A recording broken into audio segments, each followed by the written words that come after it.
Hola, ¿qué tal? Continuamos con nuestras conferencias de la asignatura Transdisciplina 1. Buenos días a todos ustedes, les agradecemos su presencia. En esta ocasión vamos a incursionar en el tema de la psicología y la historia, una relación bastante interesante, y para ello nos hemos invitado al maestro Raúl Domínguez.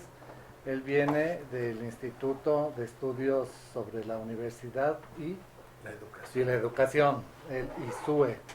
Él mismo nos va a hacer una presentación del mismo y inicia la conferencia. Raúl, buenos días. Bueno, mi querido amigo me solicita que haga yo mi propia presentación y pues lo que se me ocurre decirles es que me llamo Raúl. Lo que sí quisiera agregar es algo que veníamos comentando ahora en los pasillos y que me parece pertinente como mecanismo de apertura para estas consideraciones. Venía yo comentando con ellos que yo me dedico a historia de la ciencia y en el ISUE, y eso me ha dado oportunidad de aproximarme a diversos institutos y a colegas que adscritos a la coordinación de la investigación científica. He estado en investigación sobre matemáticas, sobre física nuclear, sobre ingeniería, y esto me ha posibilitado el contacto y la interacción con personas de la coordinación de ciencias, y eso mismo me ha permitido observar que existe realmente un abismo, un divorcio comunicativo tajante entre los que hacemos humanidades y los que hacen ciencias. Esto me parece pertinente para iniciar estas reflexiones porque quiero decirles que me siento muy a gusto de estar aquí. Me gusta mucho esta facultad y me parece que psicología e historia pueden ser disciplinas que se sirvan mutuamente con enormes ventajas. He considerado tres áreas de esta posible relación, de las cuales pues empiezo a hablarles. Es preciso que use un guión porque a pesar de ser historiador tengo una memoria fatal.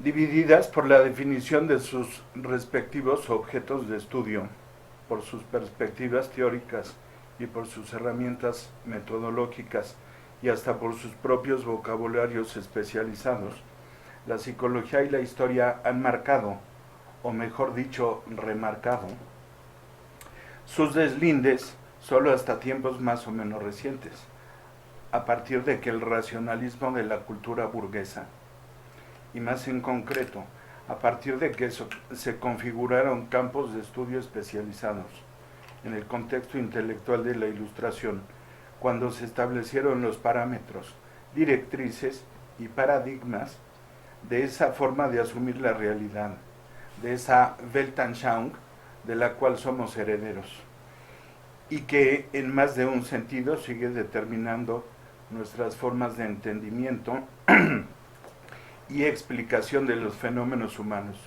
referidos estos desde luego al universo de lo que denominamos humanidades y no a otras maneras de conocimiento relacionadas con las ciencias naturales, si bien esa parece ser otra frontera históricamente determinada. Precisamente esta historicidad de los campos de conocimiento y de sus teorías es uno de los tres aspectos que me propongo considerar hoy con ustedes.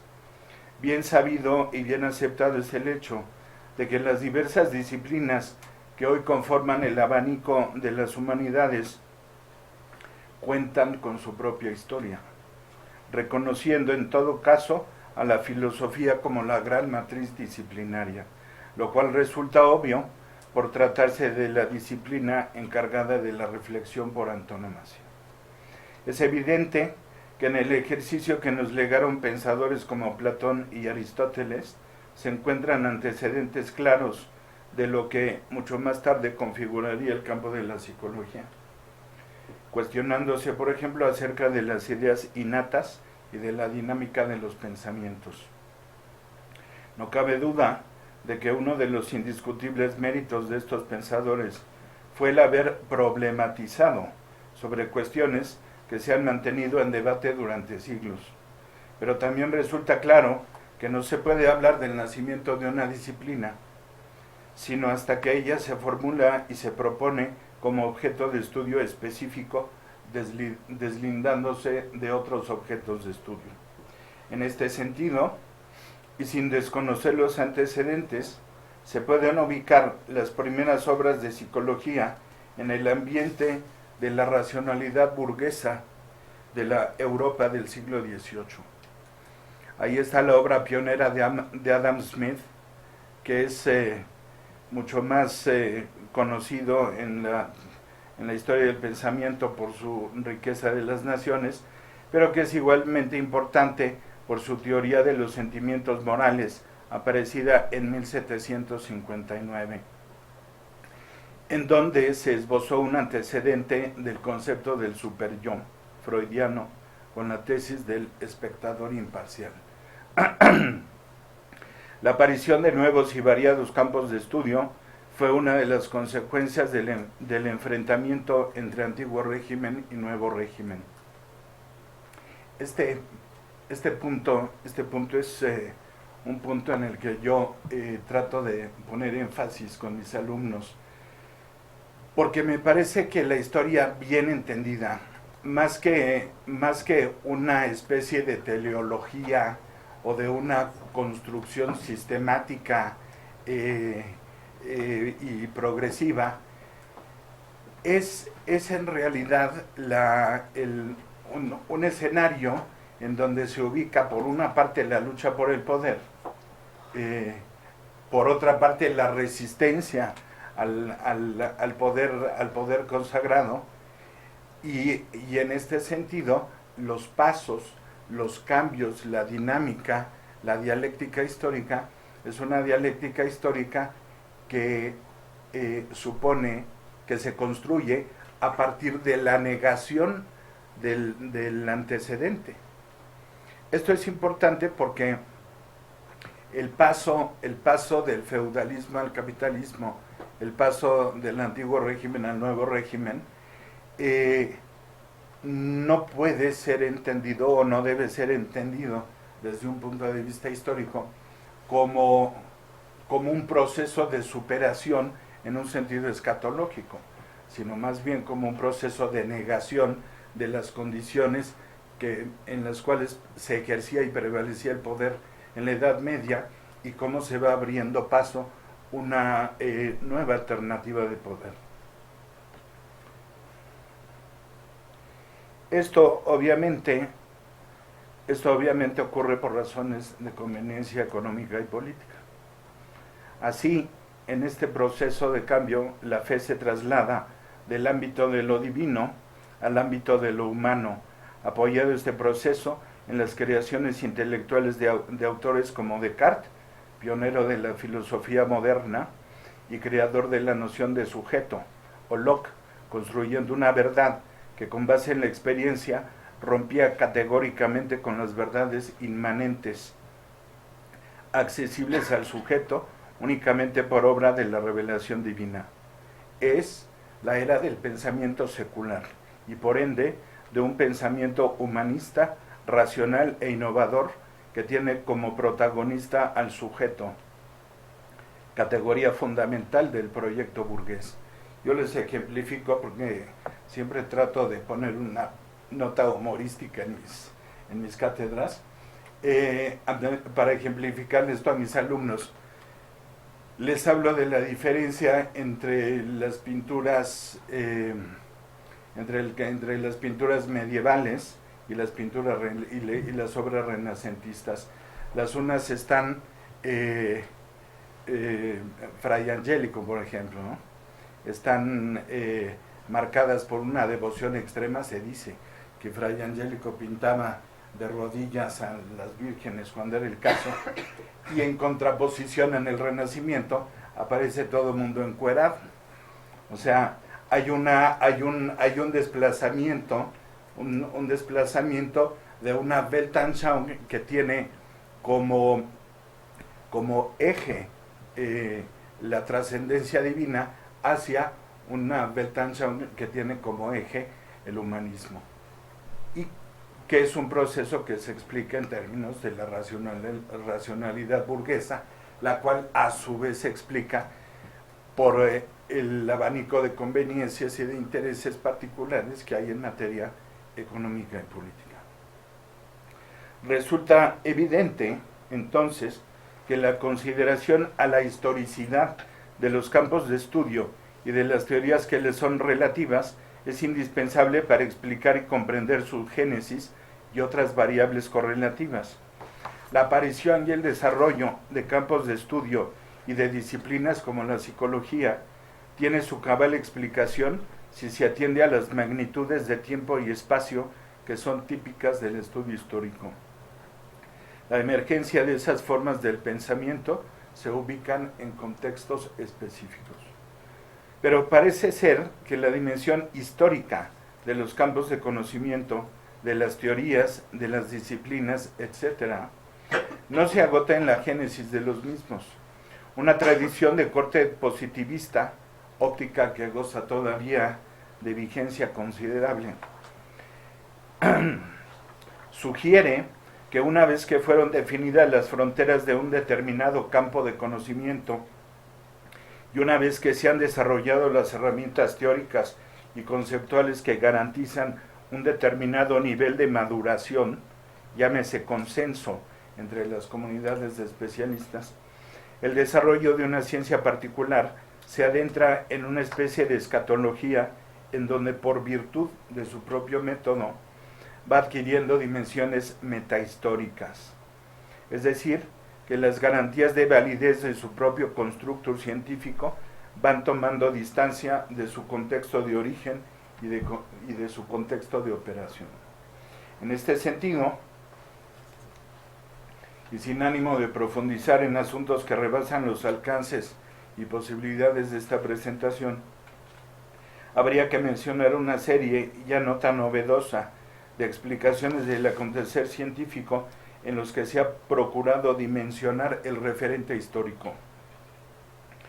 Tales propuestas, especialmente a partir de la publicación de la obra de Kuhn, han puesto en primer plano las determinaciones de contexto para una interpretación profunda de la emergencia y desarrollo de teorías científicas y de campos de estudio.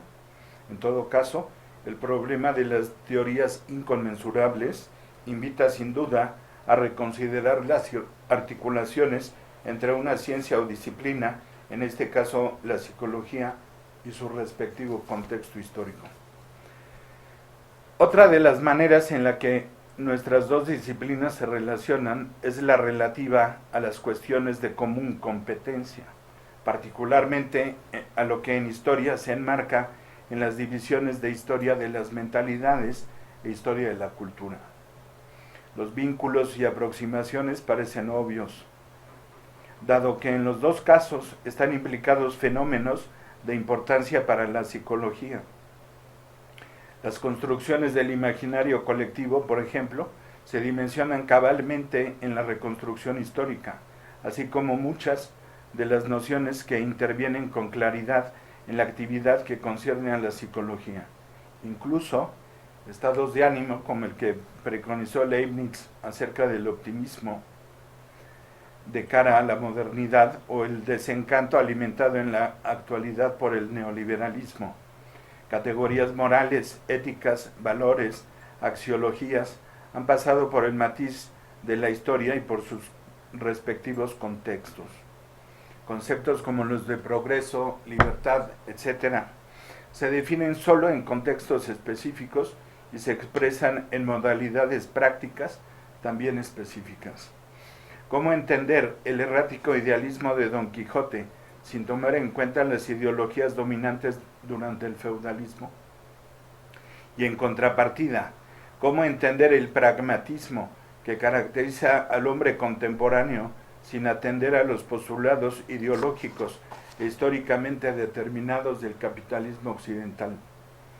La historia de las religiones y los comportamientos relacionados con preceptos y creencias religiosas constituyen otro campo fértil para alimentarse recíprocamente en las explicaciones que a nuestras dos disciplinas competen. Desde luego, aquí valdría la pena señalar que algunas de las diferencias estructurales que por definición demarcan las dos disciplinas imponen limitaciones que deben ser tomadas en cuenta para no incurrir en generalizaciones banales. Las contraposiciones, por ejemplo, entre pasado y presente o entre lo individual y lo colectivo, constituyen especificidades que requieren de herramientas teóricas y metodológicas también específicas que no pueden yuxtaponerse. Si alguna influencia en los fenómenos de la psique guarda el conocimiento histórico, es porque ésta presenta alguna ligación con el ser humano en la actualidad. El tercero de los puntos de articulación que quiero considerar entre psicología e historia es el que me parece de mayor importancia en cuanto al potencial de alimentación mutua y en cuanto a la riqueza cuantitativa y cualitativa de los temas implicados. Se trata de las formas históricas concretas en las que se ejerce y se ha ejercido la dominación. Los procesos que han dado lugar a situaciones como la marginación, la privación de la libertad, el sometimiento, la desigualdad, el confinamiento, la exclusión, el racismo, el avallazamiento de género, el exterminio y cualquier otra forma de imposición social constituyen constantes en el panorama histórico. Son, por lo general, procesos de larga duración y presentan efectos concretos en la identidad, en el carácter y en el comportamiento de muy amplios grupos sociales. Estos procesos resultan de interés primordial para las explicaciones psicológicas y con ellos se entrecruzan las esferas de lo individual y lo colectivo y del tiempo histórico dividido entre pasado y presente. Suelen derivar en formas interiorizadas de conciencia y trascienden las funciones de una mera ideología, porque el impulso motor de origen es la fuerza directa, la violencia materializada y ejercida, y que sólo después y sólo como complemento se hace acompañar de violencia simbólica. Devienen en una especie de superyo colectivo. Tales procesos, que por lo general están determinados por actividad económica, involucran de forma activa a todas las instancias que integran una formación social, aparatos políticos, aparatos jurídicos y aparatos ideológicos. Sirven para asegurar posiciones diferenciadas dentro de sistemas de correlación de fuerzas, y su alcance, su permanencia en el tiempo y en consecuencia sus efectos en los seres humanos concretos dependen de la magnitud de la fuerza aplicada en el hecho de la dominación y de circunstancias históricas que permiten conservar ese esquema vigente en un lapso de tiempo histórico considerable. La dominación como hecho histórico supone la imposición de una voluntad sobre otras y produce efectos polarizados inversamente proporcionales. A mayor acopio de privilegio, mayor grado de marginación. Es evidente que, aparte de las consecuencias económicas, políticas, culturales, etc., la dominación como hecho histórico se expresa en lo que respecta a la porción afectada y desde la perspectiva psicológica como una constante de desórdenes maníaco-depresivos, neutralizando la potencia propia del devenir y del presente autogestionado, desplazándolo hacia un tiempo histórico mítico constituido por pasado y futuro. la cuota de frustración es considerable y sin ningún género de duda permea lo que vagamente llamamos identidad, sea esta, según el caso, de raza, de género, de clase o llanamente la identidad nacional. Son, lamentablemente para nuestra dignidad como seres humanos, múltiples y repetitivos los casos de dominación que presentan consecuencias de magnitudes históricas. Yo no sé, por ejemplo, por qué en la UNESCO nadie ha propuesto la figura de crímenes de lesa historia, ¿no? O sea, hay actos que se han registrado a través de la historia que tienen consecuencias hasta el presente que deben ser consignados como tales. Uno de los más elocuentes, por ejemplo, es el tráfico de esclavos, protagonizado por las naciones más civilizadas del mundo. La secuela de este fenómeno, iniciado en su versión moderna en el siglo XVI, tiene palpables efectos hasta la fecha. Me parece que uno de ellos, aprovechando el comentario de ocasión, es la asunción a la presidencia de Obama, que al igual que en la cabaña del tío Tom, es recompensado con el afecto de sus patrones por asumir sus valores éticos y políticos, reforzando de paso la imagen de reconciliación interna en un mundo en donde hay que inventar enemigos al vapor. Creo que en el caso del tráfico de esclavos hay pues ejemplos muy recientes de un proceso que se inició hace varios siglos y que están completamente vigentes. Ustedes recordarán, por ejemplo, las matanzas que acaban de ocurrir en Sudáfrica por parte de negros hacia inmigrantes negros de Zimbabue. Hay otro caso que me parece históricamente muy significativo y que me imagino que como caldo de cultivo para estudios psicológicos debe ser una maravilla. Me refiero al país de Liberia, que se llama justamente así porque cuando los ejércitos del norte en Estados Unidos ganaron la guerra de secesión, se abolió la esclavitud, pero amablemente le dijeron a los negros, pues regrésense a su casa, ¿no?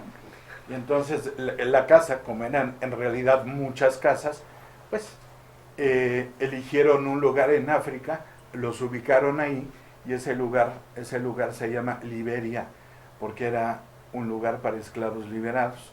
Lo que me parece sumamente curioso es que la capital de Liberia se llama Monrovia, la doctrina Monroe, América para los americanos. Y bueno, las situaciones que ocurren en Liberia, pues creo que son poco conocidas, pero son pues lamentables desde el punto de vista de las matanzas y de las, ¿no? Es evidente que en este sentido lo que más compete a nuestros intereses como universitarios y como mexicanos es lo relacionado con el pasado histórico de nuestro país. Aquí, sí, todavía sí, ¿no? Aquí me gustaría hacer una consideración somera sobre un hecho que me parece determinante y que según yo constituye el punto medular de conexión posible o potencialmente rico entre historia y psicología. Hace relativamente poco tiempo, si no recuerdo mal, en ocasión de las celebraciones españolas del 500 aniversario del descubrimiento de América, el señor Carlos Fuentes propuso que se erigiera en México Tenochtitlan, es decir, en el Distrito Federal, una estatua en honor a Hernán Cortés, aduciendo que ya era tiempo de cerrar rencores del pasado que realmente ya no tenían sentido. y recordando también que en la ciudad de Lima, Perú, hay una estatua de Pizarro, ¿no? Bueno, sin estar en desacuerdo en el fondo con el señor Carlos Fuentes, me parece que aquí el problema central no es el hecho de la conquista, sino el hecho de la colonización. Y el problema no es que se trate de rencores, sino de consecuencias. Me parece que un estudio histórico, incluso superficial, podría evidenciarnos el hecho de que las condiciones drásticas de violencia, de imposición, de dominación, que estuvieron implícitas en el proceso de colonización por parte de España, son consecuencias que siguen determinando y marcando la condición del México actual. Esto en dos órdenes, por ejemplo. En el orden de los estándares de desarrollo, en el orden de los niveles de vida, en el orden de la capacidad productiva, etcétera. Las condiciones impuestas por la dominación española nos asignaron una posición específica en la División Internacional del Trabajo, de la cual no nos hemos movido un solo ápice, y que parece reforzarse con la mano dirigente del señor Felipe Calderón. Esto no parece que en el corto y en el mediano plazo México pueda replantearse esa posición en la División Internacional del Trabajo, lo cual nos ubica desde luego en una condición de subordinación, de dependencia, de atraso y de subdesarrollo, con todos los efectos que eso fácilmente se pueden adivinar.